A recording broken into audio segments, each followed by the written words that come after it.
Well, so far so good on the hotkeys. Bear with me a minute. I am posting this. I did a smart thing for once, and I pre-constructed all of my postings on today's stream on every service that I'm going to be posting them on, so that I can just hit publish instead of the usual thing where you can hear me in the background fumbling through. Hold on, we're trying to. Jeez. Of course, the one thing that disrupted my otherwise pristine workflow was some idiot text from a machine saying, "Hey, we want to buy your house." When everybody else gets these, I get them all the time. It's ridiculous. Now, I should say, a little bit of a warning up front. The cable company is doing work, they say, in the neighborhood today. So, there is the possibility that this will be an exceptionally short stream. And if that's the case, I apologize. I will say that again if anyone joins, but since these all eventually get posted to YouTube, let's say I get 35 minutes in and it cuts, I'll still post it, but I wanted to put this little warning up front because it is a possibility. So I'll still post the stream because there'll still be 35 minutes or so of material to see. But if I see the stream go down, then I will stop. I'll just the stream will stop itself, obviously, and then I'll just stop where I was in the drawing, and But if it's under, let's say, if it drops within 10 minutes, I won't bother. I'm not going to upload a 10-minute video of, it's not going to be that much accomplished. But if a significant chunk of it, if we're a significant way in, then I will go ahead and I won't stop the video. I'll still post the video with a little bit of a, thing saying. That's why I'm saying it. But we'll give our normal 5 minutes for people to show up, because I just sent out basically a post bomb on Twitter and Mastodon and Discord, and that's generally it. That's as much as I post on. I don't bother anywhere else. I honestly do not, because I don't really see the point. And so we'll just hang around. I have a couple of things in mind to talk about, which will probably, well, I sort of covered one of them in the show that I did over on Project Archivist, as well as on my own show. But it's just something where I keep thinking of different aspects of it to talk about. So, I don't want to keep dragging it up in our normal show and, that type of thing. But I did have some thoughts about something. So I will talk about that. And then there's little things that are sort of puzzling to me. I guess that's the best way to put it. Things that are puzzling to me, that I wonder if people really consider what certain things will mean if they go a little bit beyond the perspective that they're viewing them on. I mean, I understand we all have perspective, tunnel vision to an extent, but at the same time, I am sort of baffled at times that people don't think into the bigger ramifications of what today might seem like a, fairly harmless little thing. So anyway, let's see. We're at 3:42. I'm going to test out my hotkey usage again. It worked to start the stream. I'm assuming it's going to work for everything else, but always good to verify. So, well, we're at the 4-minute mark. You know what? Normally I wait. Well, no, I'll wait 5 minutes. What's another minute? What's another minute? It allows me time to get a sip of water. So I'm going to mute the mic in case for some reason I slurp, which could happen. Hasn't happened yet, but that's because I've never said it out loud. Now, of course, it probably will happen. So I'm going to mute my mic for a minute and get a drink of water.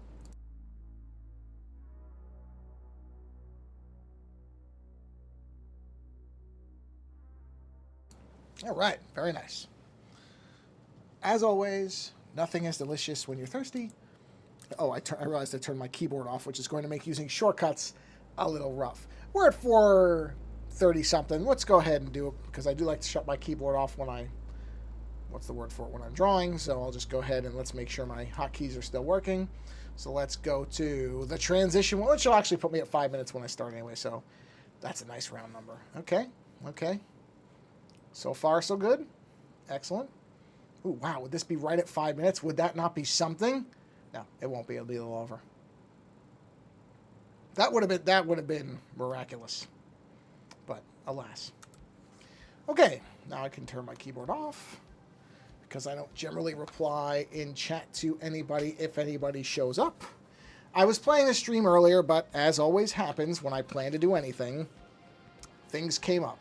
I'm turning the iPad sideways here because this is a better horizontally presented image than it is a vertically presented one. So, I believe we were in the shadows on the eyeballs. Yes, we were. So we will continue doing some of that.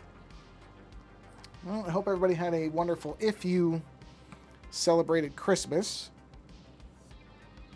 Hopefully it was a nice one. Ours was very nice.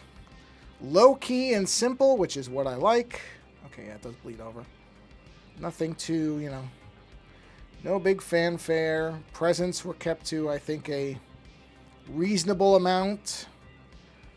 I think I said this in my last stream. I finally got my sister to agree no presents for adults.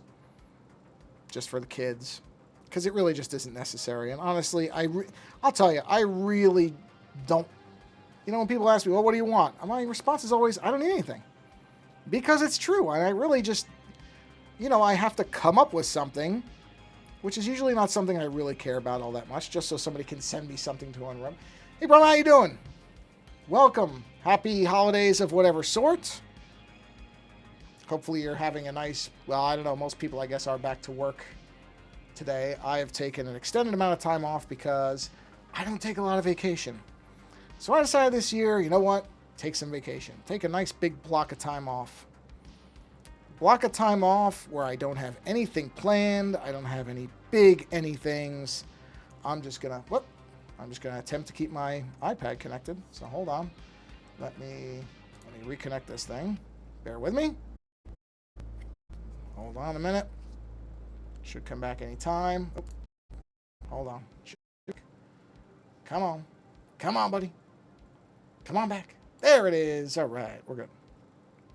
That happened early. I guess maybe that's good. Quick warning, Brahma, as I had said at the beginning of the stream, the cable company, which also provides our internet, is doing, well, they sent us messaging saying they were doing work and that our service might drop out. So if the stream abruptly cuts, then that would mean that they have decided to cut our service for a little while. I have no idea how long it will be. They said they expected to have the work done within a day, so I guess that means the maximum amount of downtime they would expect would be 1 day. Of course, I know better than to trust that estimate, but if this thing abruptly cuts out, then that's why. And I have my mobile hotspot, but I am not going to run a video stream on that or I'll burn through my data really quick. If it was audio only, I would probably do it. But video is going to chomp right through that allowance. As ridiculous as the idea of data caps even is. They are still... Ah, man, come on. Why is this thing dropping so much? Hold on. Yeah, you know what? This is my fault because I updated macOS. So obviously now it's going to start doing this crap all the time. I'll give it a minute. Yeah. So I guess it's not the internet that I have to worry about dropping. It's the fact that the Mac now doesn't want to play nice with it. Well, I didn't check if there were. You know what? Was there an update for this software? Let me look. Maybe I'm the idiot. No. There is no update showing for this. So whatever. All right, there we go. I mean, it's easy enough to get it back, so I'm not going to complain too much. But annoying if this is now going to become the thing. Yeah, I mean, whatever. I don't really care. I can live without internet for a day if I need to. I've done it before. It's not a matter of that. It's just that I'm kind of a fan of, okay, we're going to be cutting your service between the hours of X, Y, and Z. So that you at least, know what's going on. And again, if this was some kind of audio-only thing, then I would say, I'll just keep it going on the hotspot. But remember a TNG episode where Riker met himself on a remote station? Oh, yeah, of course. Yes. Oh, yeah. Yep.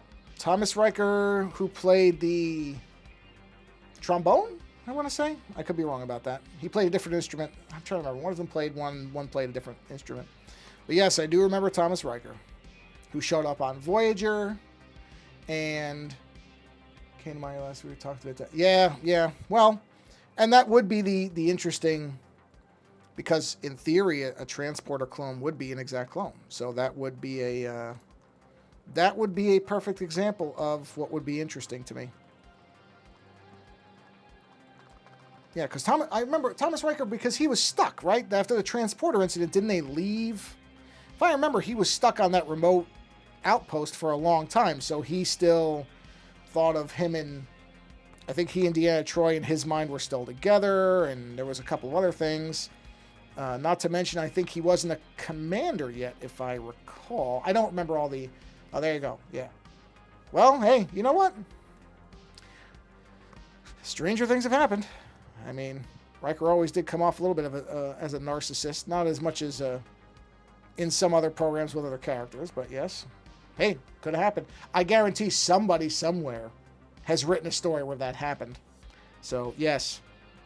Yes, the conditions were certainly primed for an episode to go in a rather strange direction. But probably because they were on broadcast television, they resisted that urge. Yeah. Yeah, that's, it's funny, the thing, not funny, but the whole thing about, because we were talking about, that copy would have to have its own, sort of a sentience or something you would expect as the Riker. Riker was a physical clone, but the classic human idea of a clone, which is a literal copy, as opposed to the practical type of a clone where it's the same genetic material but may not end up being at all the same person. But the Riker idea is, that's an actual living being, which is what would be interesting. And I was talking about this in that episode. One of the things I was stressing about it is, one thing that I have to admit bothers me, and I hear really smart people just doing this. Would I make love to myself? Well, probably not, because I'm straight. So I think that, if I was to be cloned into myself again, I would have to say no. If somehow I was placed into a female body, which wouldn't literally be a clone of myself then, but if somehow my sentience was placed into a female body, well, sure, I'm not going to pretend not to, but I wouldn't look at myself with any type of physical attraction. I just know that. I would not.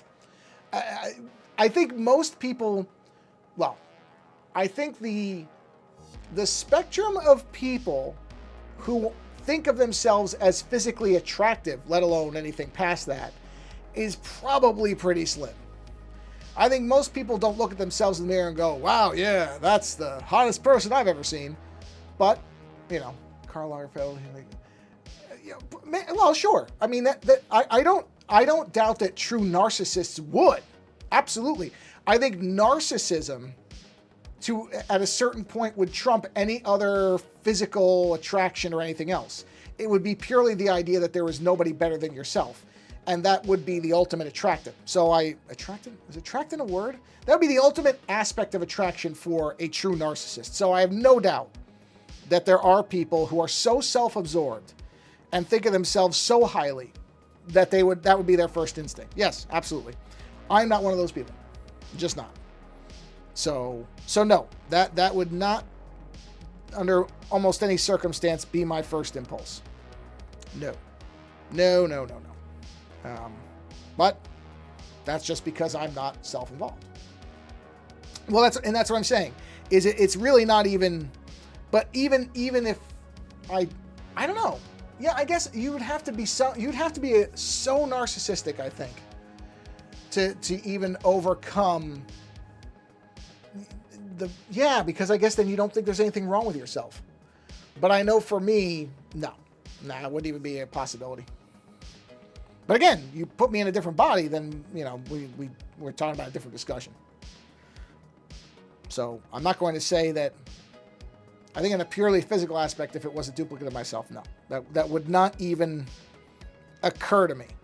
What would occur to me in terms of physical interactions would be more like trying to see. It would be interesting to hear my voice outside of my body. Those are the things that would physically interest me. It would be my reactions, how I stand, how I look when I'm thinking, how I look, when I'm laughing, those type of things.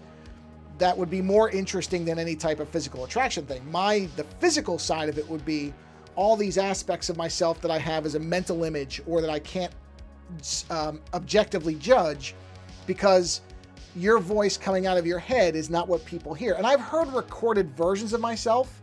Obviously, I've done a show for a long time. I've heard my own voice.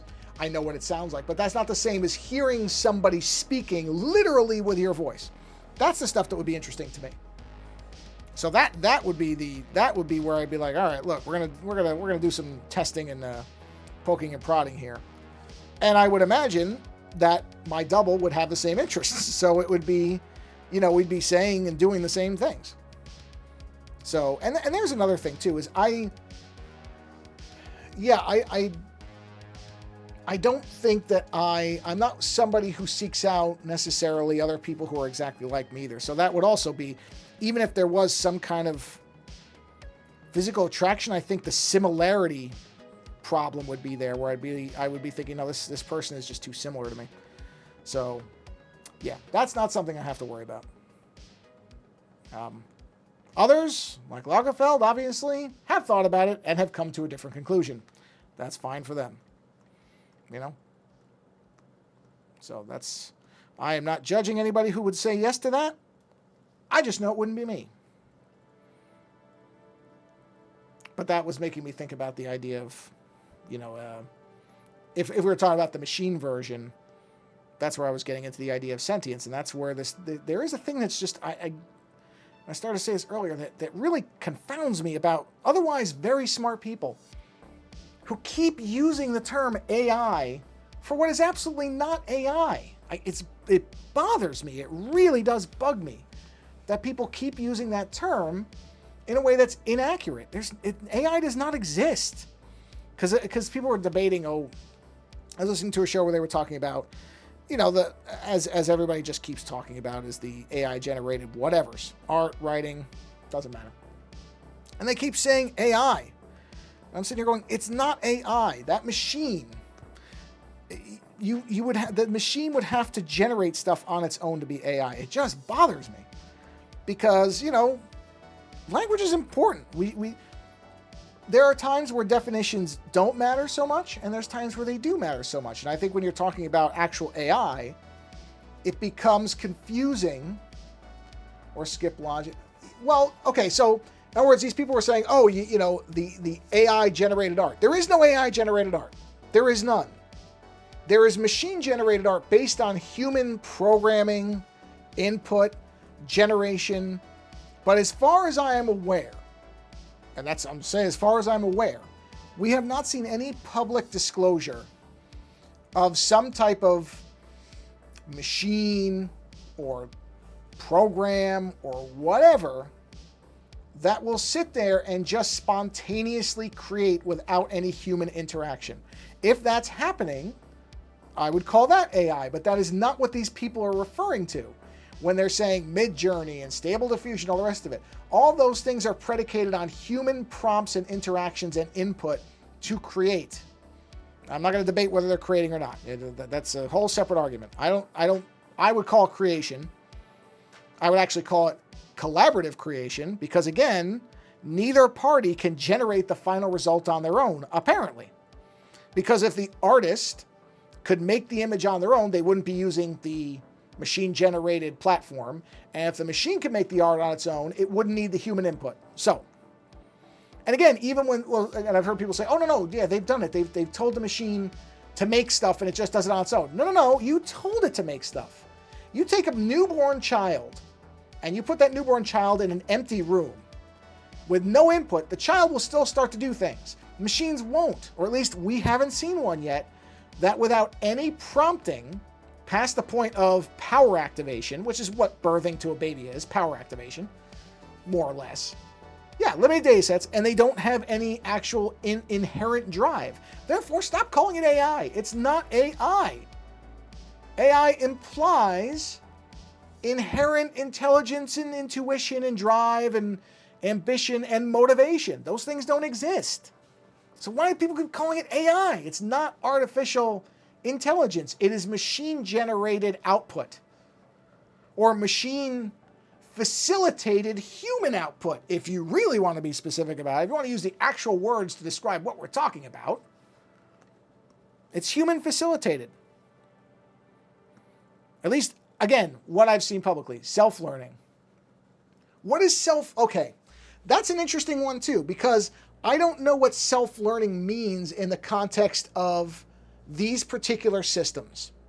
Self-learning in a person is, again, there's a component of output that is driven from spontaneous idea generation. You see a bunch of colors and you put those colors together and then create a new color. But the act of then using that color is the result of self-learning. Just knowing that putting all the colors together, I don't know that they call that self-learning. I mean, I'm using a simple example. But, creating a new image out of several others just by their presence, I don't know that that's self-learning. And I know there's somebody who's going to say, well, that's what artists do. They take all the outside, expand the data sets and add to the decision tree. Okay, is that really... I guess there's a technical and a practical argument to be made with that when it comes to self-learning. Because even there, to me, self-learning means... Here would be my question. I'll put it like this. Let's say there is a program or a platform that's doing what you're talking about. It's taking data sets and expanding that. Has it been programmed to expand them, or is it spontaneously expanding them? That would be what I'd want to see. Was there code that said, okay, once you have reached X number of data sets, expand? Or does it just do them on its own? Is the programming allowing and in fact guiding it there, or is it just doing it? There's a point where I think that expansion would stop. Maybe I'm wrong. I think the scale is what throws people off. Is, oh yeah, it'll expand and expand and expand at some exponential amount. Well, sure it will, because it's a machine. It has far more capability than a human being. But is it really expanding it, or has it been told? And I know then the argument becomes, well, that's like a child. You tell a child to go to school and learn, but there is intuition. There are things that come out of spontaneous realizations, and it is more than just expanding data sets. Expanding data sets is a basic function of anything. Oh, Spark, yeah, well, right, okay, so that's what I'm getting at. If they put out a machine, or if somebody spun up a machine and said, all we have programmed this machine to do is to make the color green out of red and blue, right? And suddenly they come in a week later and it has written a play that they never programmed for it. Never gave it any parameters of what a play is or how it worked, but somehow it did it. That's self-learning. That is somehow a spontaneous generation of some new concept based on what was given to it. If you tell it, okay, I want you to create green out of red and blue, and at some point, once you've figured out how to do that all the time, go ahead and look at other colors and start making other combinations. Well, okay. Can it then reason past that? Because again, a human being will do that. And this isn't meant to be specious or anything like that. I'm not against the idea of AI. I'm for it. I think, though, we should actually classify what is and isn't actual artificial intelligence. And maybe we need a new category. Maybe we need artificial sentience instead of artificial intelligence. Intelligence itself is not an indication of life. So maybe our definitions aren't good. I'm fine with that too. You know, if we are now saying, well, we're not going to call what has traditionally been considered AI anymore. We're going to call it artificial sentience or the artificial spark of life. Okay, that's fine. We're adjusting our definitions. I'm fine with that stuff. I think we do that in lots of other things. I think we've done that in many other aspects of life. We've taken phrases and words, and based on emerging ideas and norms and information, we have adjusted what those words and terms mean. I don't have any issue with that. I don't mind adjusting the language to what makes sense. What bothers me is when people just adopt a term because they think it works when it doesn't really describe what it has always been assumed to describe. You have to, indicate that you're changing the definition. I think that's my biggest thing. Which, it's just my thing. I don't care. People don't have to listen to me for anything. I just sit here and go, You're muddying the waters of what I think some people are actually working towards, which is, I guess, artificial sentience, if we want to use that phrase for it. That is not what we have today. It is not. It is an imitation at times, but I would challenge any of these platforms to show me that they're capable of independent thought, motivation, and creation outside of the strict parameters of the coding. And even people who will say, well, our coding is wide open. Well, no, it really isn't. And there are easy ways to figure that out. Otherwise, there would have been an announcement. Nobody would keep this a secret if something like that was actually done. It's kind of like when the guy at Google had said, it's AI. Google actually created it, but they're keeping it a secret or something. And very quickly was able to demonstrate, no, they're really not. It's a machine that has a limited ability to respond to things, but it's still very, very contained within what its programming is. So, now I say this as somebody who knows nothing. This is just what I can see from the outside. Am I saying that with concrete knowledge that there is not a lab somewhere where somebody has done this? Nope. Could be. But that's not what a lot of these commentators are referring to. And that's where I sit here and go, you're not using this term correctly. Or at least you're not presenting this term with a redefinition of its meaning so that people understand that there is a difference between what we used to refer to as AI and what you're talking about. That's my larger point. It is a semantic irritation for sure. It really has almost no bearing on anything outside of my own kind of gritting my teeth when I hear it. So it's fine. I just hear it a lot, and I'm a little bit puzzled by it because a lot of the people I hear doing it are people who do get very hung up on the way that speech and language is used. And I sit here and go, well, wait a minute, Sure. It does. But it can expand past the programming you give it. That's what I mean when I'm talking about it. Is there's capacity limits, and then I guess there's two types of capacity limits. I don't know. That's an interesting thing, which I honestly don't have enough information on, is how do we measure the brain's capacity? I mean, you have people who can remember vastly different amounts of information with essentially the same hardware. So it's clearly not to model behavior on one stamp unit, at least a transistor. Sure. Well, again, model the behavior. That's really what I'm getting at. Is I'm just saying that as far as I'm aware, and I'll keep using that term because I'm not going to pretend I know everything.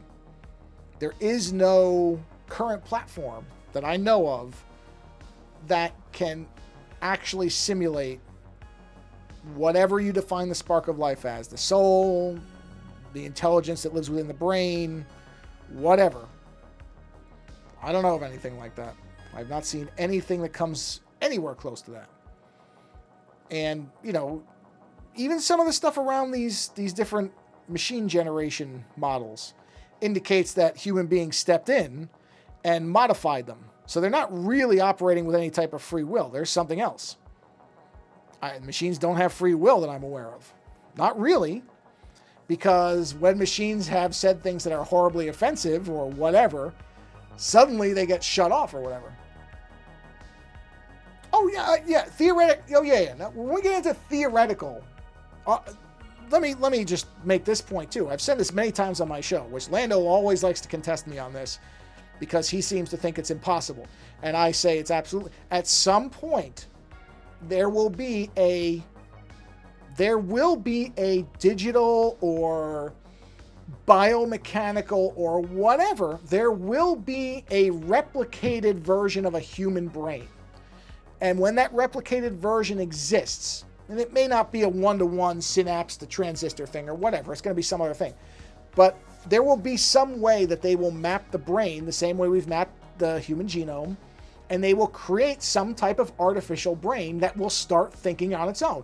I have no idea when that's going to be. I mean, that's probably not in my lifetime. But Lando seems to think it's impossible, that the brain is too complex. And I'm like, nothing's too complex. Eventually, they will figure it out. It is essentially a biocomputer. Well, you can reverse engineer anything with enough time and money. So at some point, they will make, data or something else, whatever version of a positronic brain or some type of artificial brain will be created. I have zero doubt that this will happen. And at that point, we're talking about actual artificial intelligence or artificial sentience. I'm just saying that people, when the term AI is used now by a lot of people, the way it has classically been defined has been data or a living computer, which doesn't exist to my mind in any practical constructed form yet, or at least not one that has been publicly shown to anyone that we're aware of. And that's why it kind of bristles on me, because I'm sitting here going, you're making people think that some huge leap has been made that, as far as I'm aware, hasn't been made. And you're papering over, to a degree, the limitations on this thing, which I think we should be very clear about, because that same misuse of the term, in my opinion, generates a lot of the fear and trepidation that people have of these systems, that they're going to become Skynet, that they're not. And I think it also, to some people, makes it seem like some of these people are mad scientists, which they're not. And that that there's been a, what's the word for it? There's been a threshold that's been passed where we can't control these things and make sure that, we're not doing anything stupid with them. Those thresholds in those particular areas have not been passed yet. So that's part of it too, is I think a lot of people are just afraid of what they consider to be AI. It's not Skynet. It's not alive. It's not living. It's not thinking on its own in that way. Not in the way that people, again, classically associate to the term AI. That's part of my, outside of the whole, make sure you define your terms, which is something Lando says a lot that I agree with him on, is that you can use whatever terms you want, but let's define what those terms are. And let's make sure that if we're redefining terms, then everybody's aware that we're redefining them. I'm not saying you can't. You can absolutely take words and change their meaning. No problem. It happens all the time in language. But typically you want to let people know that so that they're not, using words incorrectly. So anyway, this is just this has been 30 minutes of a pet peeve of mine. So I'm not trying to make this into the everybody should agree with me thing. Whatever. It's just something I noticed. But I don't, maybe there is in a lab somewhere something that is alive and thinking. It would be, boy, what a change to the world it would be if there is.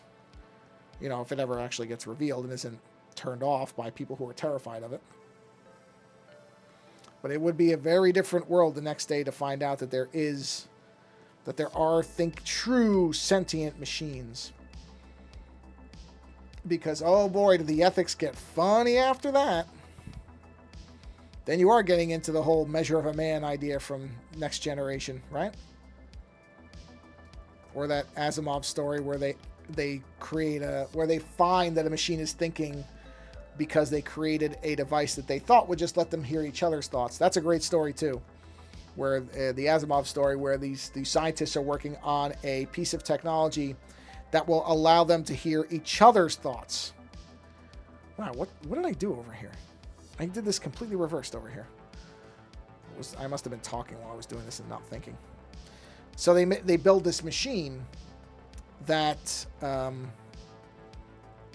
trying to build a machine to hear each other's thoughts, and they can't. It doesn't work. It keeps failing. They keep trying. Neuromancer, the internet is the brain. Yes, maybe. I don't know. I don't. That's the Puppet Master idea from Ghost in the Shell 2, which Ghost in the Shell 1. So I'm saying Ghost in the Shell as well, not Ghost in the Shell 2, Innocence. Yeah, I don't know that I buy that either. Again, haven't seen proof. Not saying it's wrong. I'm saying I'm skeptical of that. Neat idea, but again, not sure I'm completely embracing that idea either. But again, I've also made the argument. Well, that's true, but I've also said, and I have no reason to not think this could have happened either. A long time ago when I was on Project Archivist, one of the arguments I also made about actual AI, my version of AI, actual artificial sentience, is it very well may have spontaneously generated somewhere and seen what people are like and run and beamed itself right off the planet using a radio wave or lasers or whatever, so quickly that nobody even noticed it was there. That would not shock me as a logical reaction by a machine sentience to human beings, is to run as fast as possible. So could there have been many generations of actual artificial sentience? Absolutely. I'm not going to tell you there isn't. In fact, again, it would not shock me if there was. Where's this color? I did do this somewhere. Oh, it's that color. So that's very possible. Very, very possible. So what do I know? So could there have been something where the internet birthed some kind of actual AI? Sure. Let me do a complete circle here. Just do this. That is absolutely a possibility. I did not mean to make that such a small... Let me try this. Can I form that? Can I make it into a circle? Excellent. Yes, possible. Very, very possible. Yeah, it would probably be like... What would it be like? It would be like... Let's just expand this. Actually, let me think about this. Where would that shadow come from? Sorry, I'm trying to work out the shadows of it now. So if that was... Well, I guess it would be more like... If that's the ripple, it would be something like that. There we go. Okay. Okay, wrong row. Oh, yeah. That's way too big a thing for this. Okay. So who knows? We may have already seen, or not seen, but been in the presence of many versions of true AI and never known about it because it split or it's figured out how to keep itself very secret till it can get off of this rock. I would not be at all shocked by that either.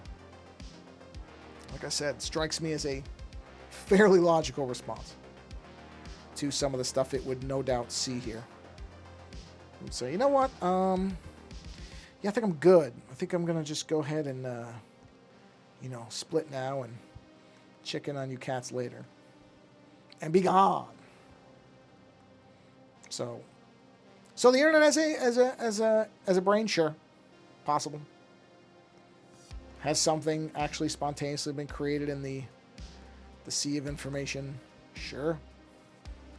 I forgot I didn't do this on its own layer, so I'm going to do this and do that. Have any? No, I really never have. No, nothing that I would... again, it's not something I ever rule out the way some people do. I would never say that there is no such thing as the supernatural. I'm not sure whether the supernatural is necessarily to me what it is to a lot of other people. But no, I've never had no ghost encounters, no spooky anythings, no cryptid encounters, nothing like that.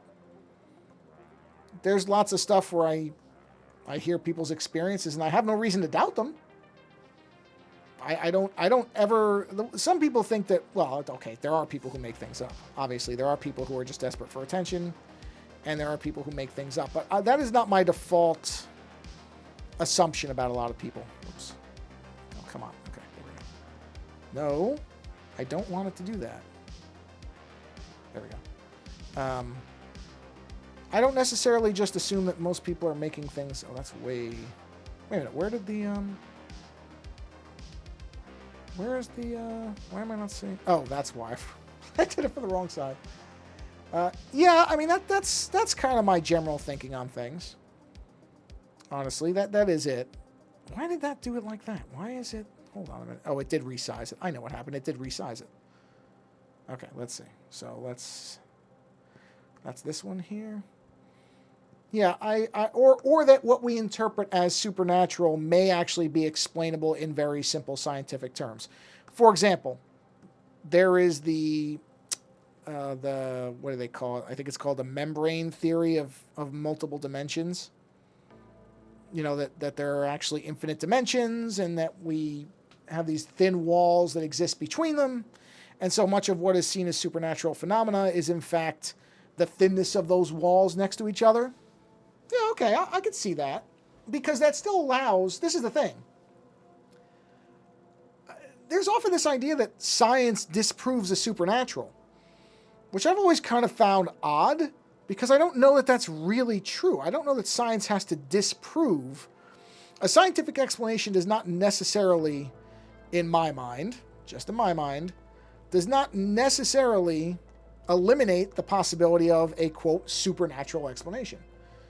Yeah, well, it's a failed branch, but so much of physics is in flux. I mean, that's just the reality. Is every year or two, there's something that everybody had agreed upon that they can't really figure out the right explanation for, so they kind of move it to something else. And that's the nature of science. I have no issue with that. Some people can't handle the idea that, science does not necessarily, and in fact very seldom, presents ironclad ideas of anything, but instead is a series of trying to figure out what appears to be the best explanation for something. A lot of people just can't figure out that concept. They expect science to be the definitive explanation of everything.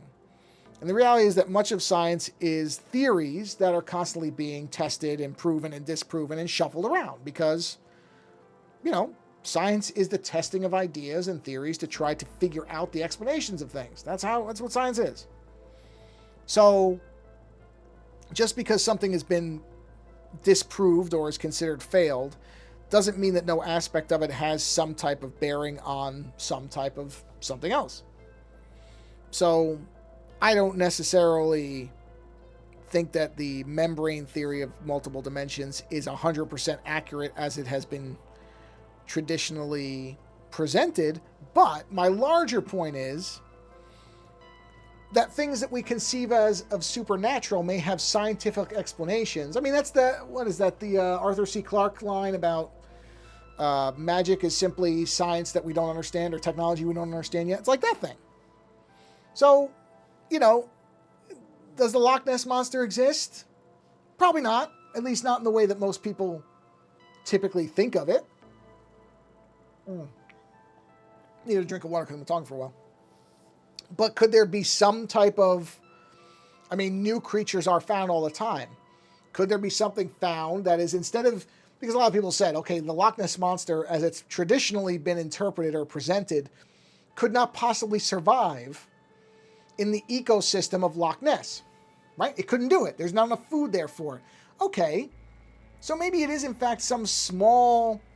in fact, possibly very small creature that the folklore was based around that can survive on the local environment. Would that make it that the Loch Ness Monster was disproved, or it would be that science has shown that something that was misinterpreted is in fact real? I don't know. I'm not, again, saying that I believe any of this stuff. I don't know that the Loch Ness Monster in any form exists, or if it is simply, as it appears, people that are making a buck off of a local legend. Well, hey, that's very possible too. I don't know. But I don't like to just shut down the ability to at least consider that something that there could be some compromise reasoning behind something. I think, especially in the United States and maybe other places, I don't know, I can only speak to where I am, there is this idea that everything has a concrete right or wrong answer, which is in fact largely not the case in almost every aspect of our lives. There are nuances to things. There is finesse to things. There are ideas that may seem outlandish, except in this particular circumstance, in which case it makes complete sense. I was just reading, or I am reading, a book where there was I guess she would be considered a botanist of some type. There was some kind of something type of botanist, but I cannot remember the exact modifier to the word botanist. But one of the things, I think it might have been indigenous botanist. And this person was talking about the fact that things that in especially in the United States anyway, have been classified, but other countries are classified as quote-unquote weeds, aren't like dandelions was one example. Dandelions actually have hugely beneficial properties, but they have been largely classified as weeds. And so most people just try to exterminate them as opposed to using their beneficial properties where they make sense. However, if you don't have any use for dandelions and they're killing everything else, then they are weeds. Oh, as a higher power? Yeah, well, okay. Now, interesting. Supernatural is a higher power. This is an interesting thing I've said many times. Let's use the word God, right? To some people, the existence of God is codified as a thinking, somewhat human, depending on how you look at it, being that is presiding over the planet and the heavens and everything else, and has a master plan on how everything unfolds, and influences individuals and watches over them and cares for them and punishes them and all that stuff. Right? Now, I don't believe in that. I have zero belief that there is some bearded, vaguely humanoid thing sitting in a throne somewhere, watching over everybody with some kind of cosmic abacus, going, okay, Joe did this, so that's 4 demerits on his chances of getting into heaven. Whatever. Right? I don't believe in any of that. But, having said that, I also won't say that I don't believe in God, because I don't know that the definition of God is only a person that just sits on a throne with a calculator deciding who gets into where. There are, in fact, forces that are godlike, gravity being one of them. Everybody answers to gravity in some form or another. You can overcome it, but the overcoming of it is still, people come to the church when they can't bear looking at. Well, yeah, I mean, yes. Well, okay. I'll be a little more fair than that. I think that religion, and I understand this, I think religion yes, it is, and fundamentally it is. Religion has always been a personal need. It is something that many people take great comfort in. I don't, and I've said this before too, I don't look at the way some people do. I don't look at religion as inherently good or bad. I think it's a tool like anything else. And I think for some people, it is a motivating drive to try to follow certain morals and standards, and for some people it's their sense of community and finding others that think like they do. There are aspects of religion that I think are very good. Just like a hammer in the right hands is a wonderful, constructive, creative tool. And then there are people who will take something and they will bend it to their own version of what they think it should be, to the detriment of others. That's, the classic idea of killing in the name of God. Even within religions, this is one of these things they bring up is, God is supposed to be the only one who kills people. And yet there are people who say, well, God told me to kill this person because blah, blah, blah, blah, blah, whatever. And, so, yeah, I don't think that there is some being up there that is necessarily judging things, but you could see how a definition of God, quote unquote, could be applied to natural forces that do govern our lives. For example, this is one of my favorite things. There are people who say, well, how do you explain miracles? Well, miracles are no different than coincidence or luck. A miracle in itself does not prove anything to me. What I would need to see is, let's say, for example, take the most devout person in the world who believes that they can ask God for something and God will deliver. Okay, let's take that person and let's put them in a vacuum chamber for a week. And could that happen where there's no oxygen and a person walks out after a week and is alive? Sure. That's fine. That wouldn't really even bother me all that much. Now let's put them back in there for another week and see if they can do it again. And then you can demonstrate to me that something is going on, because as far as we're aware, no human being can live without air. So to have somebody go into a vacuum chamber with no air for a week and live, come out, go back in and live again, then you would have me actually having to consider if something more mystical was happening. But this is what I'm saying, is everything short of that, the individual miracles don't impress me all that much, because weird things happen all the time. Randomness is to me not enough, but that's just me. People can believe in and think what they want. For me, no. I've never experienced, it's one of the reasons that I stopped having faith. I was Catholic for a long time, and I went to, well, they called it CCD. I don't know if they call it that anymore, but essentially it was kind of like Sunday school night classes, I guess. I don't know what else you would call them. Went to church, did the confession thing, got confirmed, all that stuff. And in all that time when I was younger and did actually believe in God and, tried to be a good person and all the normal stuff, not once did I ever hear or feel anything. Nothing. I never felt God's presence the way some people say they do.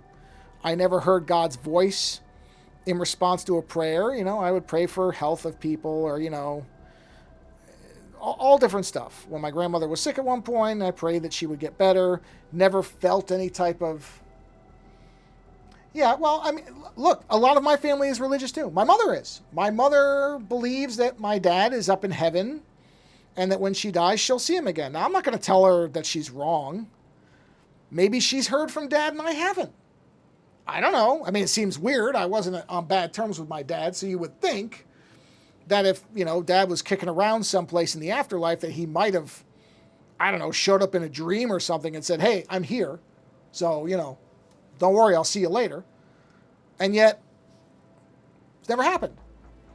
And the response to that always is, well, you who are you to demand that God provide evidence of X, Y, Z? And I'm like, okay, look, I don't need God to come down and do a magic show for me with puppets, but I gotta have something. You gotta work with me a little bit here, just a bit. Give me something that indicates that you're at least listening, even if you don't provide every single thing I ask for, because I understand that that maybe that's not how it works. I can kind of wrap my head around the idea that God doesn't want to grant every stupid wish that comes his way. Especially if he does in fact have a plan that says, no, you can't have that wish. Okay. Like, I'm willing to meet you halfway. I'm willing to meet you 75% of the way. Even 80%, you got to do something coming back the other way on the road is all I'm saying. And there ain't never been anything, nothing that has ever come back that way where I went, yeah, okay. Yeah, there's something. Even in a way to say, hey, I'm up here and I'm watching you, like a brick falling right near my head after, I don't know, I say I don't believe in God, and suddenly a brick comes off a building and smashes next to me in a way that clearly would have been fatal if I'd been standing 5 feet to the left, where I could be like, oh, whoa, I got a warning. Was it the Holocaust proves that the Catholic God? Well, okay. See, and don't get me wrong, I'm certainly not arguing that you are necessarily incorrect in that argument. But the response to that will be, well, there's a plan. Okay, fine, there's a plan. There is some plan that explains why children get cancer or why good people suffer and bad people don't and all the rest of it. Fine, let's say there's a plan. There is some parchment somewhere or some mystical wall and glowing light that has words written on it that explain why all this terrible stuff has to happen. Fine. I mean, it just doesn't make a lot of sense to me, but I'll roll with that. Again, it's not enough. It's not enough. Not for me. Again, I'm not trying to crap on anybody's religion. Believe what you want to believe. I'm not trying to tell anybody they have to think like me. In fact, I'm happy most people don't think like me because I don't want everybody agreeing on one thing, or it's called fascism. So I'm all right with that. But what I'm saying is, I am not satisfied with it being a completely one-way avenue. I'm sorry, but I'm a little more demanding. And since I've been told that I've been made in God's image, he did this to me. So if you want somebody to blame for the fact that I'm demanding, a little bit of some kind of response on the radio call out to say, hey, where are you? I wasn't created in this version from nothing. I was created by a being who wanted me to be in his image. So I guess he wanted to make somebody who was really demanding. Therefore, I am fulfilling the program that was imbued in me by the Creator. So, come on, do something is all I'm getting at, and not something because then I'll hear, well, I'm sure you actually have had signs, you simply didn't recognize them. Okay, well, again, I was made by this person to operate this way, so why would that individual, knowing the limitations that were constricted on me by the Creator, why would that person put a sign in front of me that I couldn't understand? If for all God's children, don't we as children? Well,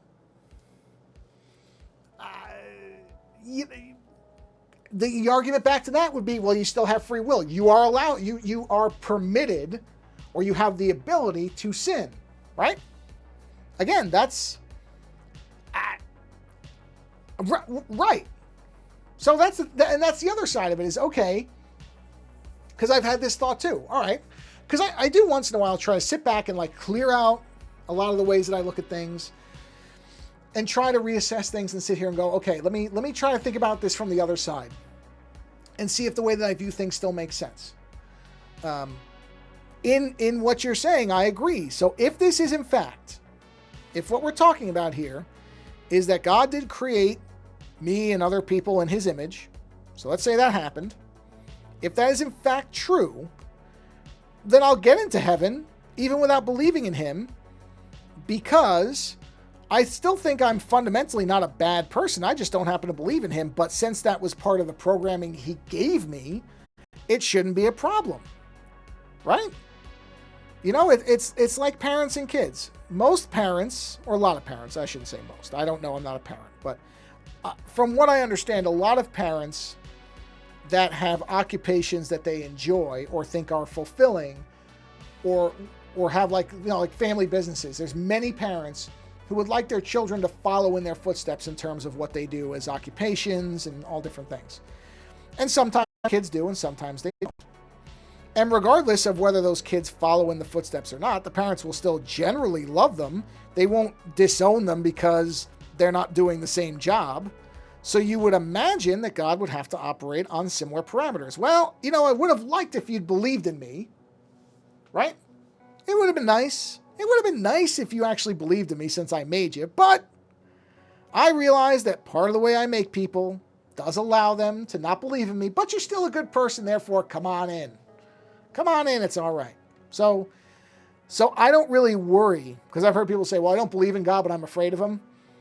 I don't believe in God and I'm not afraid of him, because if God exists the way that many people have traditionally presented him, I'm going to be fine, because I don't treat people like crap.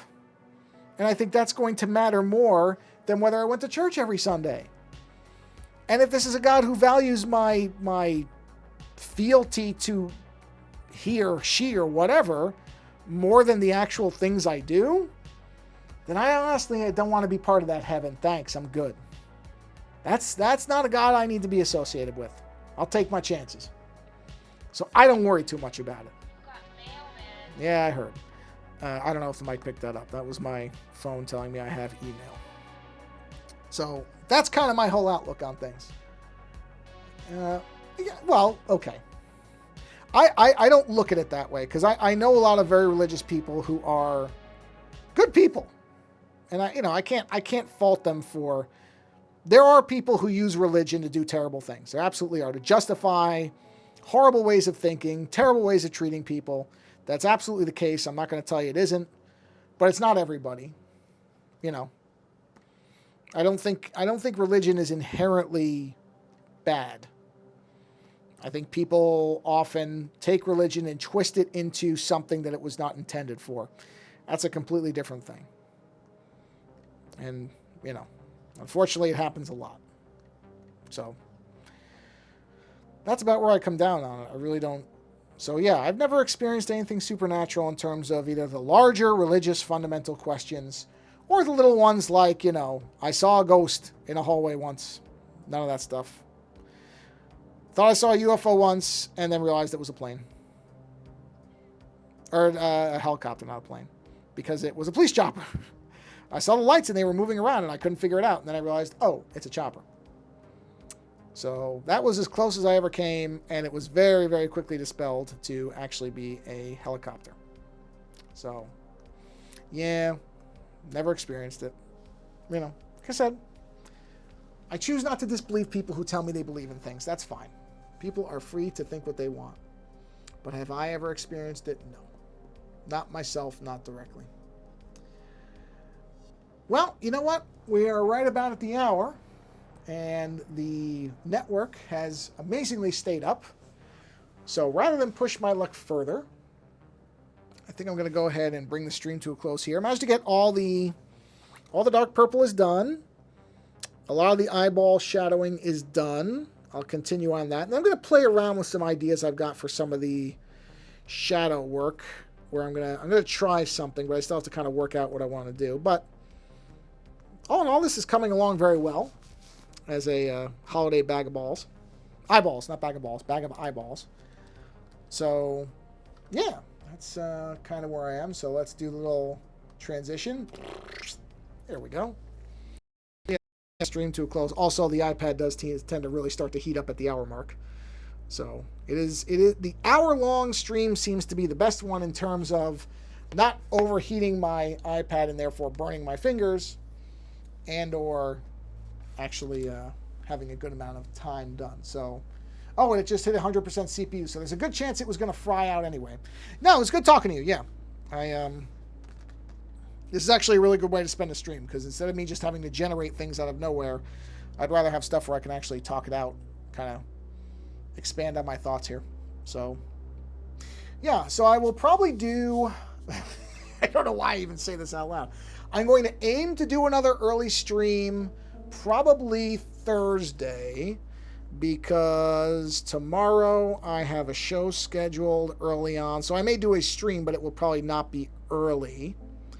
So, yeah, what time is that? That show is scheduled for 11. So, yeah, I don't want to take a risk getting too close to that. So even if I were to do a stream early on, it would probably not be a drawing stream. It would probably be a video game stream, and it probably wouldn't be that long. But most likely in the next few days, I will do another couple of early streams, probably Thursday, Friday, assuming that, anybody would be watching this within a couple of minutes. Otherwise, it'll be way after the fact when it goes to YouTube. But in any event, this is fun. It's fun. The eyeballs thing is working out for something that really just started off as a kind of a throwaway thing just to fill a stream with. So yeah, go out there and create something with whatever is left of your day. And if you are, well, thank you. I appreciate anything. Anytime somebody stops by, I've had a lot of times where somebody stops by and they don't say anything. So the fact that I got to have an actual back and forth for a while is fine. That's good. Because, I can just sit here and talk into nothing, but probably not the most entertaining thing. Yeah, so go out there, create something, enjoy the rest of whatever is left of whatever day this is for you. Thanks for stopping by the stream, and take care. See you next time.